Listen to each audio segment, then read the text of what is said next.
অনেকেই আমাকে বলেছিলেন দই বড়া বানানো খুব ঝামেলার। দই বড়া থেকে ভিন্ন কিছু বানিয়ে দেখান। Hello everyone, this is Tajun, welcome back to my channel. আজকে আপনাদের সাথে দই বড়া থেকে একদমই ভিন্ন কিছু বানাবো, তবে খেতে দই বড়া থেকেও অনেক মজা হবে এটুকু বলতে পারি। রেসিপি শুরু করার আগে একটু কেটে দেখিয়ে দিতে চাই। এত তুলতুলে, দেখেন চামচটা দেওয়ার আগেই কেটে যাচ্ছে, আর মুখে দিলেই মিলিয়ে যাবে। রেসিপি শুরু করছি 1 কাপ ছোলার ডালের বেসন দিয়ে। ছোলার ডালের বেসনটাকে প্রথমে একটা চালনির সাহায্যে চেলে নেব। আমি সম্পূর্ণটাই একবারে দিচ্ছি না, আলাদা আলাদা করে অর্ধেক করে চেলে নিচ্ছি। এইটা চেলে নেওয়া হয়ে গেলে এখন চলে যাচ্ছি পরবর্তী স্টেপে। আমরা একটা ব্যাটার তৈরি করে নেব। তার জন্য আমরা এখন এখানে দিয়ে দিচ্ছি লবণ দিচ্ছি 1 চা চামচ, চিনি দিচ্ছি 2 চা চামচ। তারপরে এখানে 3/4 কাপ রুম টেম্পারেচারে থাকা নর্মাল পানি দিয়ে খুব ভালোভাবে একটা ব্যাটার তৈরি করে নেব। দেখেন, আর প্রথম দিকে একটুখানি 2 থেকে 3 মিনিটের মতো ভালোভাবে একটু ফেটিয়ে নিতে হবে। মাখানো হয়ে গিয়েছে, ফেটিয়ে নেওয়া হয়ে গেছে। 2 থেকে 3 মিনিটের বেশি সময় কিন্তু একেবারে লাগবে না। 1.5 চা চামচ দিয়ে দিচ্ছি বেকিং পাউডার। বেকিং পাউডার দেওয়ার পরে দিচ্ছি পেঁয়াজ কুচি। এখানে একটা মাঝারি সাইজের পেঁয়াজ কুচি করে নিয়েছিলাম, 2টা কাঁচামরিচ, আর দিয়েছি 1 টেবিল চামচের মতো ধনিয়া পাতা। আবারও সব কিছু ভালোভাবে একসাথে মিক্স করে নিচ্ছি। দেখেন ব্যাটারটা রেডি।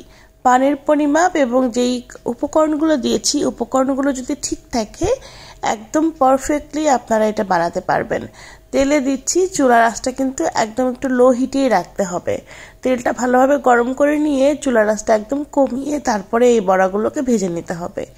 এতে করে ভিতর পর্যন্ত খুব ভালোভাবে ভাজা হয়ে যাবে, তা না হলে উপর থেকে ভাজা হলেও ভিতরের দিকটা কিন্তু কাঁচা থেকে যাবে। দেখেন এরকম লালচে হয়ে এসেছে। ভাজা বড়াগুলোকে এবার তুলে নেওয়ার পালা। এখন চলে যাচ্ছি পরবর্তী স্টেপে। আমরা একটা বলে 1 লিটার পানি নিয়ে নিলাম। পানির সাথে এবার মেশাবো লবণ আর 2 চা চামচ পরিমাণ লবণ, আর দিব 1 টেবিল চামচ পরিমাণ চিনি দিয়ে খুব ভালোভাবে মিক্স করে নিচ্ছি। আমরা যেই বড়াগুলো বানিয়েছি সেই বড়াগুলো এখানে ভিজিয়ে রাখবো ঠিক 15 মিনিটের জন্য। এতে করে এই বড়ার ভিতরে পর্যন্ত যেই তেলটা আছে সেটা বের হয়ে পানির সাথে মিশে যাবে, আর বড়াগুলো খুব বেশি সফট হয়ে যাবে। তো চলেন আমরা কাজটা করি। দেখেন ভিজিয়ে রাখলাম। এখন এই বোলটাকে এক সাইডে রেখে দেব ঠিক 15 মিনিটের জন্য। এক সাইডে রেখে দিচ্ছি। এইবার আমরা একটা মিশ্রণ রেডি করব। এখানে দিয়ে দিচ্ছি 1 কাপ পরিমাণ টক দই। দইটা যেন যথেষ্ট পরিমাণ টক হয় সে ব্যাপারে একটু খেয়াল রাখতে হবে। 1 চা চামচ লবণ দিয়েছি, 1/2 কাপ চিনি দিয়েছি, 1 চা চামচ দিচ্ছি চাট মশলা, আর 1 চা চামচ দিলাম বিট লবণ। এখন দিচ্ছি 1 টেবিল চামচ টমেটো সস। এই সসের রেসিপি কিন্তু আমার চ্যানেলে আছে, আপনারা চাইলে দেখে নিতে পারবেন। এখন খুব ভালোভাবে মিক্স করে নিচ্ছি। দেখেন এই পর্যায়ে এসেছে, খুব ভালোভাবে সবকিছু মিশে গিয়েছে।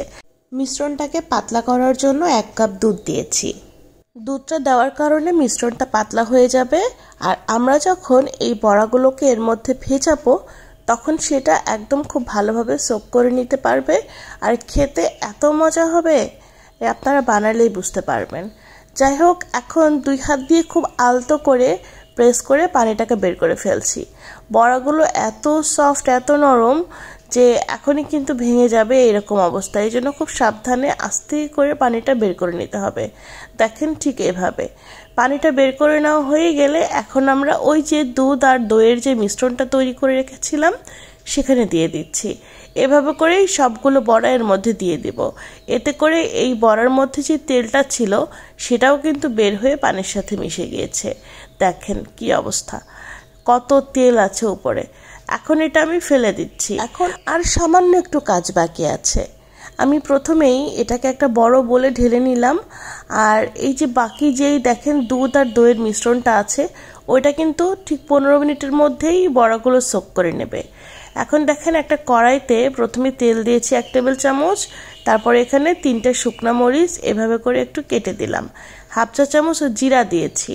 এইবার হালকা একটু ভেজে নিচ্ছি। ভেজে নেওয়া হয়ে গেলে এখন এই বড়ার মধ্যে দিয়ে দিচ্ছি। এটা খেতে যে এত মজা লাগে, ভাজা জিরাগুলো যখন মুখে পড়ে তখন এত মজা লাগে খেতে, এটার ফ্লেভারটাই একদম চেঞ্জ করে দেয়। তাই এটা একেবারে স্কিপ করবেন না। এখন উপর থেকে কিছু ধনিয়া পাতা, টমেটো সস আর ভুজিয়া দিয়ে পরিবেশন করছি। প্রায় 10 থেকে 15 মিনিট পরে এটা দেখেন আরও অনেকটা দই সোক করে নিয়েছে, আর এত তুলতুলে হয়েছে, এত নরম হয়েছে, আমি না বললেও মনে হয় আপনারা বুঝতে পারছেন। এই জিনিসটা ঠান্ডা ঠান্ডা খেতে আমার কাছে দারুণ লাগে। আমি ফ্রিজে রেখেছিলাম, তারপরে ফ্রিজ থেকে বের করে ঠান্ডা ঠান্ডা পরিবেশন করেছি। এই ছিল আমার আজকের আয়োজন আপনাদের জন্য। সবাই ভালো থাকবেন, সুস্থ থাকবেন। আল্লাহ হাফেজ।